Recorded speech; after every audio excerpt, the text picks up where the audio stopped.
Halo Sobat Emas dimanapun berada, mari kita simak video berikut Sejarah Peremasan Dunia.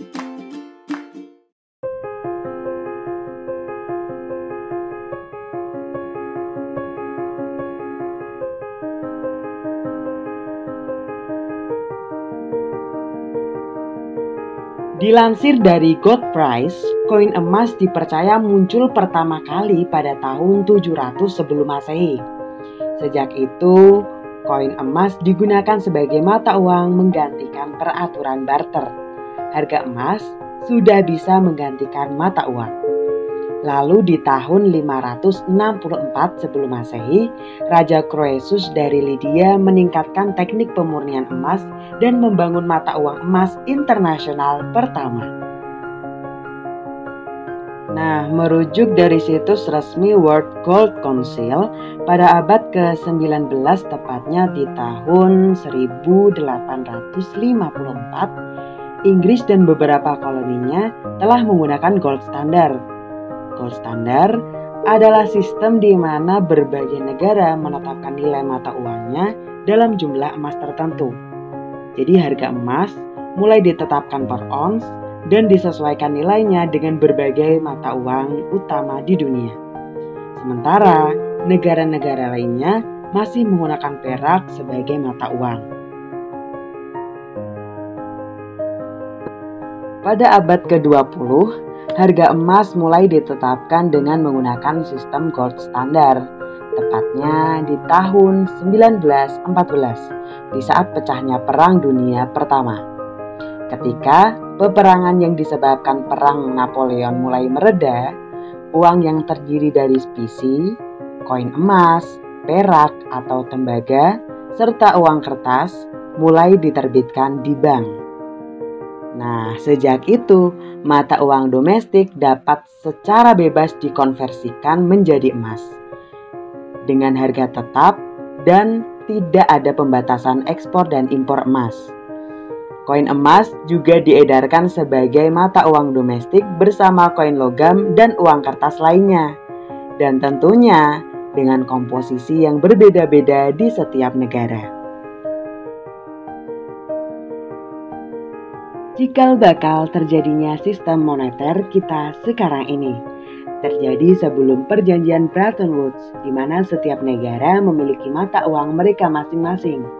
Inggris dengan pound sterling, Prancis dengan euro, Amerika dengan dolarnya, dan lain-lain.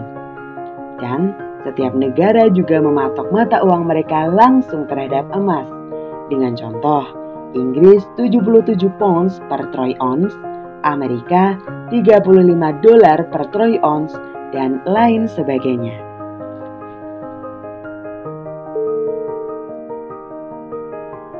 Di saat kondisi pasca perang, Amerika mengumpulkan negara lain untuk melakukan perjanjian Bretton Woods. Perjanjian tersebut menghasilkan kesepakatan berupa sentralisasi terhadap dolar. Jadi daripada sulit dalam hal kegiatan jual beli dan tukar menukar barang, karena setiap negara mematok mata uang mereka terhadap emas secara individu. Lalu terciptalah sentralisasi dolar, di mana setiap mata uang akan dipatok terhadap dolar dan nantinya dolar yang akan menjadi patokan terhadap emas.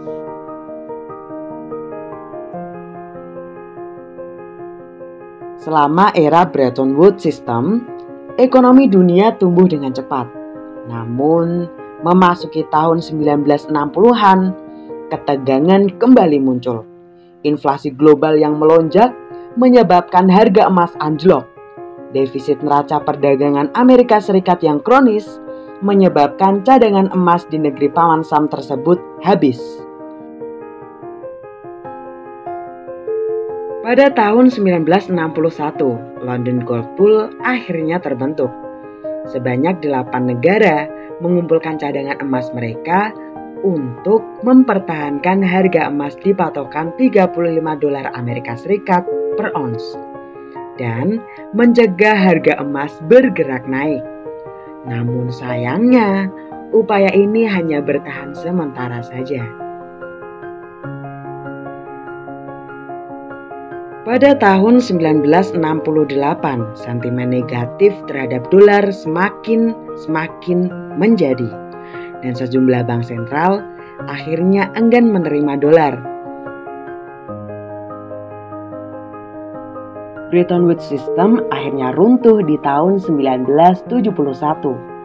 Sentralisasi dolar terhadap emas pun dihentikan. Hal ini berdampak seluruh mata uang dapat berfluktuasi terhadap dolar, dan dolar sudah tidak menjadi patokan terhadap emas dan juga dapat berfluktuasi.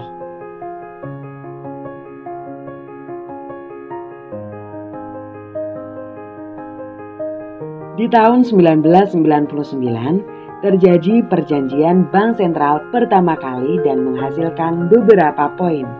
15 bank sentral Eropa mendeklarasikan emas sebagai cadangan devisa mereka. Bahkan, negara-negara lain juga turut menggunakan emas sebagai cadangan devisa mereka. Oleh karena itu, dalam era sekarang ini, kemajuan digital semakin maju, transaksi serba digital dan paperless, akan tetapi emas tetap memiliki nilainya tersendiri.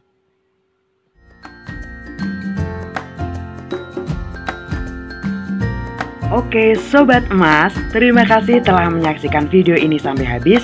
Jangan sampai ketinggalan dengan informasi-informasi lainnya, postingan-postingan lainnya, video-video lainnya. Stay tune di Anak Emas.